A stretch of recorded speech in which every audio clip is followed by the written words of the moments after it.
First at 5, a manhunt in the hills of Hayes County. See what it took to find a dangerous suspect who is wanted for murder.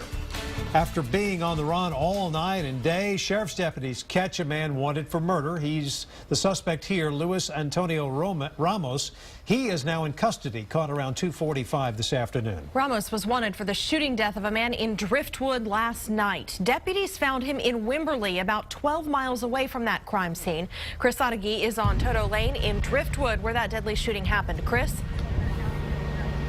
Shannon, this is the property of Johnny Lee Saxon. Deputies say he was found shot in the chest and dead here last night. But there are multiple trailers on this property, and friends say that might have something to do between the relationship with the victim and his suspected killer. Just blocks from the murder scene, the getaway vehicle was found stashed in the woods. Moments later, officers armed with rifles were looking for Luis Ramos, and a friend of Johnny Saxon had a message for Luis Ramos. Let him know that we will find him. Even if he was 47 years old, Johnny Saxon's closest friends were childhood friends. Johnny and I grew up together. We've been friends for 40 years, maybe. A friend and a neighbor, Rodney Elliott, had heard trouble the night before, but had no idea it had left his friend dead. Last night I heard a commotion, I heard a fight, I seen the police come. I knew Johnny.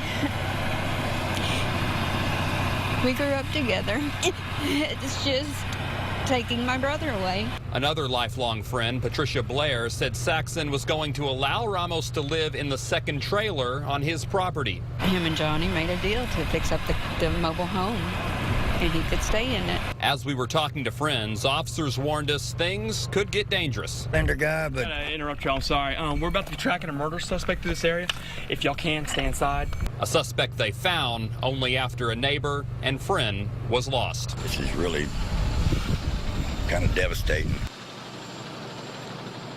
And deputies tell us that Ramos himself suffered a gunshot wound to his knee prior to this shooting happen. That's why when he was arrested, he was taken straight to the hospital for treatment. Friends say that children were also at the home at the time of the shooting. Fortunately, none of them were hurt. We're live in Hayes County tonight. Chris Sadeghi, KXAN News.